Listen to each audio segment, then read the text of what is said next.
16 साल के इब्राहिम थे, 14 साल की सारा थी। खाला की बेटी थी। अजीब बात यह हुई कि हजरत इब्राहिम अमीर नहीं थे, माँ बाप मर चुके थे और वतन छोड़ा था, तो क्या जमीनें और क्या जानवर सब कुछ छोड़ना पड़ा। लेकिन शादी के बाद जनाब सारा बहुत अमीर थी। बड़ा काफिर मकदार में जहेज दिया बाप ने, और खुद जनाब सारा के अपने रेवड़ और जानवर और गले थे, कई हजार भेड़ बकरियां थी। एकदम जनाब इब्राहिम अमीर हो गए। पता चला जब भी इस्लाम का आगाज हुआ, अल्लाह ने एक दौलतमंद खातून को नबी की ज़ौजा बनाया ताकि इस्लाम चले।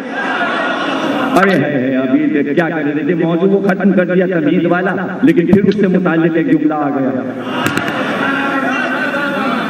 अब आप इजाजत दे तो हम फिर वो जुमला मजबूत कर दें। भाई कभी ऐसा नहीं हुआ, इब्राहिम से लेकर मोहम्मद तक जब इस्लाम का आगाज होने लगा तो अल्लाह ने दौलतमंद खातून से नबी की शादी करा दी ताकि इस्लाम का काम चले।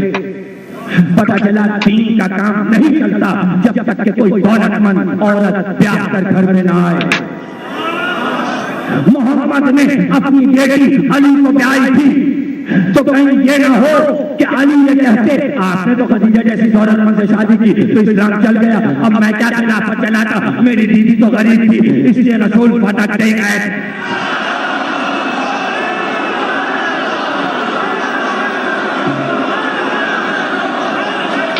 अब सुन लो कि हुकूमत हमें क्यों नहीं मिली, इसलिए नहीं मिली कि पदक छीन लिया, अली कुछ न कर पाए या तलवार चलाते, और तलवार से पदक लेते तो लोग कहते तलवार से लिया, लड़के लिया, छीन के लिया। ये कौन कहता अली का हक था? नहीं समझे। अगर लड़ते पदक के लिए तलवार, तो भाई तलवार मशहूर है 3 चीजों के लिए निकलती थी, जर, जमीन, जन, पदक। जर भी है, जमीन भी है, जन भी है। अली तलवार उठाकर बचा गए कि इस्लाम में न जर, न जमीन, न जन।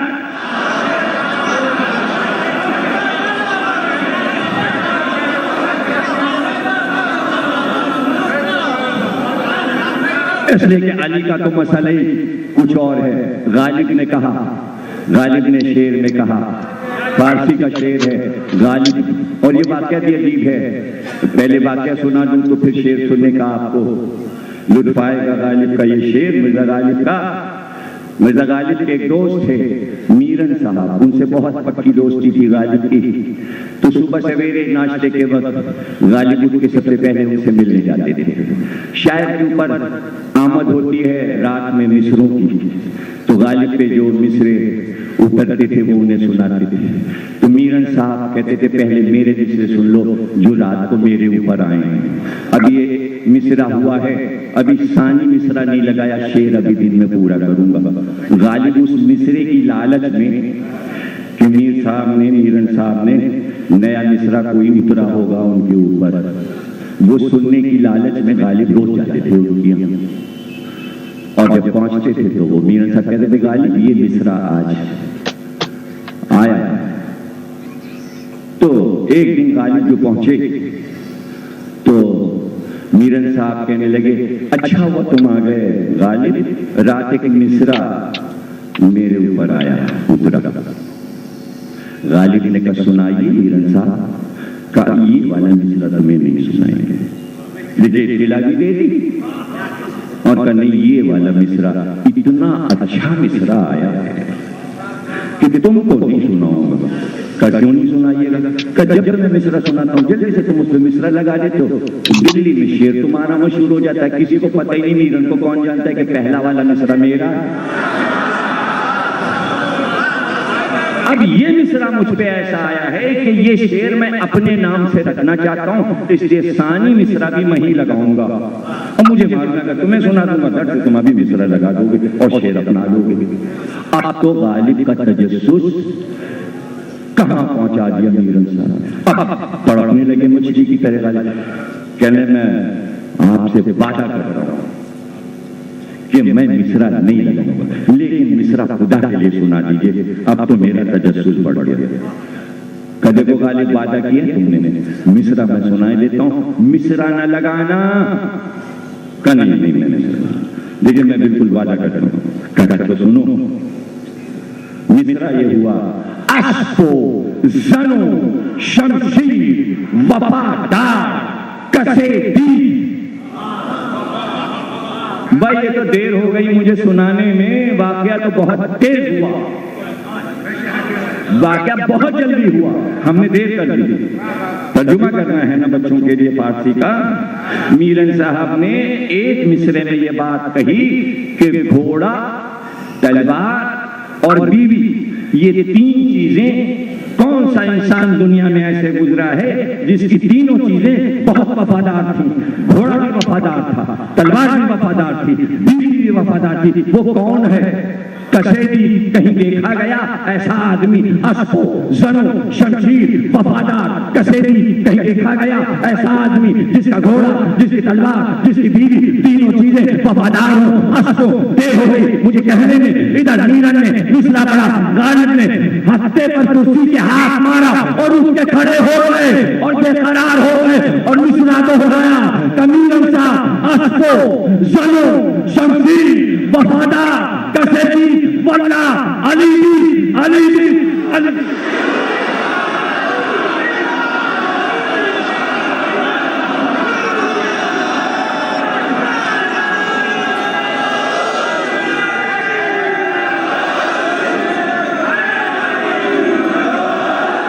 सब अली को देखा, वल्ला खुदा की कसम सब अली को देखा गया।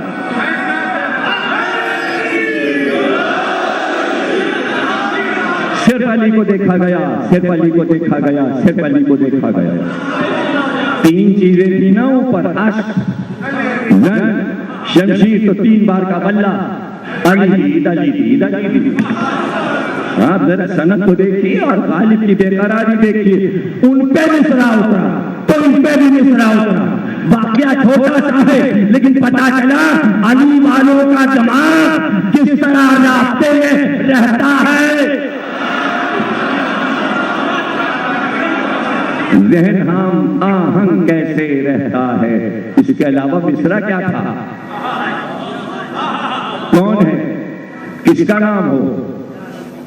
कुछ वो हैं जिनके पास घोड़ा था ही नहीं, कुछ वो हैं जिनके पास तलवार थी ही नहीं, और अब बीवियों पे तो मुंह खुलवाइए ना। इसमें तो खामोशी रखिए, इसमें तो खामोशी रखिए। आयत हो कुरान की या हदीस, न मीरन साहब आयत और हदीस से हटे, न गालिब आयत और हदीस से हटे।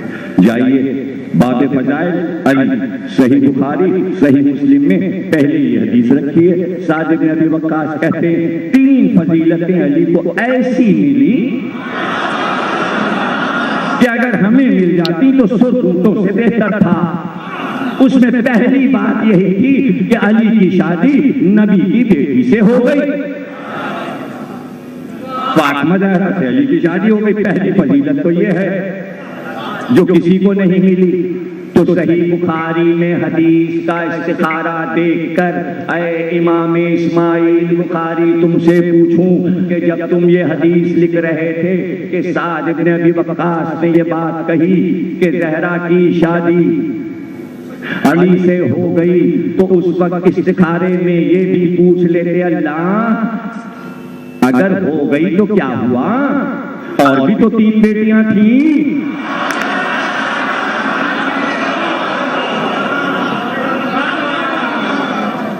इसी में छुपा बेटी एक ही थी। ये भी तो ये ख्वाहिश थी कि ये क्या हो गया। और दूसरी तड़प, हाय हाय काश खैबर का अलम हमको मिलता जैसे अली को मिला। ये फजीलत हम लोगों को नहीं मिली। अलम ये तो बुखारी ने लिखा। गालिब की शेर की रोशनी में जैसी तलवार अली को मिली, किसको मिली? जैसा घोड़ा अली को मिला किसको मिला? तलवार की कसम भी अल्लाह ने कुरान में खाई और घोड़े की भी कसम खाई। समझ गए?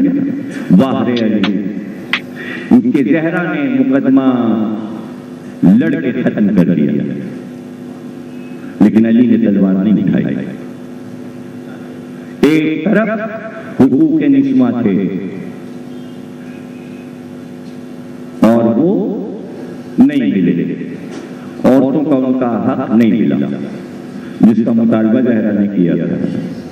उसके बिल्कुल मुकाबिल एक चीज थी, अगर वो चीज उसके मुकाबिल ना होती तो अली तलवार निकाल लेते। ज़हरा ने आके कहा भी, देखिए भाई, ये आपकी उम्मत ने हमारा हक छीन लिया, या अली बस अब आप क्यों खामोश हैं? निकालिए जुल्फ़िकार का, तुम कहती तो निकालते। तो अगर वो तलवार निकलती भी तो हुकूक निस्वा के लिए निकलती, इसलिए कि तमाम बेवाओं का हक ले लिया गया था। और अली लड़ते, अली चले, जुल्फ़िकार निकाल दरवाजे तक पहुंचे। कहा तुम कह रहे हो हम जा रहे हैं, शहजादी आप कहती हम जाते, तलवार उठाते, जीन करते, चले दरवाजे तक पहुंचे थे कि मुअज्जिन ने अज़ान दी। उसने कहा मोहम्मद रसूलुल्लाह, अशहदु अन्ना मोहम्मद रसूलुल्लाह। अली वहीं पे रुक गए। कहा भाई ये सोच लीजिए आप, ऐ बिन्ते मोहम्मद सोच लीजिए, आपके कहने से तलवार तो हम चलाएंगे, हक तो हम ले लेंगे, लेकिन एक बात बता देते हैं, तलवार चलेगी तो फिर अजान में आपके बाप का नाम नहीं रहेगा। अब आप ये बताइए कि आप अजान में अपने बाप का नाम चाहती हैं या चाहती हैं कि तलवार चले? काबुल हसन वापस आ जाइए। कुछ समझे? ज़हरा और उनकी औलाद इसलिए चुप बैठी है कि मसला मोहम्मद रसूलुल्लाह का है। फिर उसके बाद किसी इमाम ने फाइल नहीं खुलवाई, मसला मोहम्मद रसूलुल्लाह। हमें तो मालूम है कि हम अगर पदक पे लड़ने लगे तो बात मोहम्मद रसूलुल्लाह तक आ जाएगी। बड़ी गहरी बात है, कहां सबके समझ में आएगा? कौन समझेगा ये कानूनी नुक्ता? भाई झगड़ा जब होता है तो कोई ना कोई तो फैसला होता है। अब आप नहीं समझना चाह रहे तो हम ना समझे, तकलीफ का वक्त खत्म हो गया, मसला पर आ गए, फिर हम पटक में आपको समझा देंगे। और अगर एक जुमले में आप समझ गए तो देखिए शायद आप समझ जाएं बात को। आज अगर ये मुकदमा दोबारा कोर्ट में लाके लड़ा जाए तो अदालत कहेगी कहां है पदक जिसके लिए लड़ रहे हो? कहां है वो जमीन?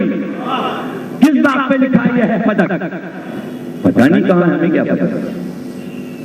तो कहेंगे जाइए मुकदमा आपका खारिज, और हम बाहर अगर मुतालबे करेंगे, जुलूस निकालेंगे, बैनर लगाएंगे, तो सूरत हाल कुछ और हो जाएगी। सूरत हाल ये हो जाएगी कि बात बढ़ते बढ़ते बढ़ते बढ़ते अजान तक आ जाएगी, अली रसूलुल्लाह तक आ चुकी। नहीं समझ रहे? हमें तो मालूम है कि कहां तक बढ़ सकती है। अरे जब इस्लामी, और इससे ज्यादा क्या मैं जुमला कहूं बात को समझाने के लिए, इस्लामी मुल्कों की मौजूदगी में, नार्वे में जब कार्टून बन सकते हैं तो अजानबंदी हर बात। अभी नहीं समझे? अभी नहीं समझे? जब मोहम्मद की शबी का कार्टून बर्दाश्त कर सकते हैं मुसलमान, तो क्या हिंदुस्तान में अजानों पे पाबंदी नहीं लग जाए? तो क्या कर लिया? क्या कर लिया आपने? अमेरिका जब हर मुल्क में उतर जाएगा और आपकी अजानों को बंद कर देगा तो आप क्या करोगे? इसी को तो बचा रहे कि ये नौबत ना आए, इसीलिए इत्तेहाद के नारे लगाते हैं। इसीलिए कहते शिया सुन्नी भाई भाई, इत्तेहाद बैनुल मुस्लिमीन। इसलिए इत्तेहाद कि तब एक रहो, दुश्मन घुस के आके तुम्हारी नमाजें, तुम्हारी मस्जिदें, तुम्हारी अजानें सब बंद ना कर दे। जब तक हमें दिमाग में नहीं लोगे कुछ नहीं बचेगा।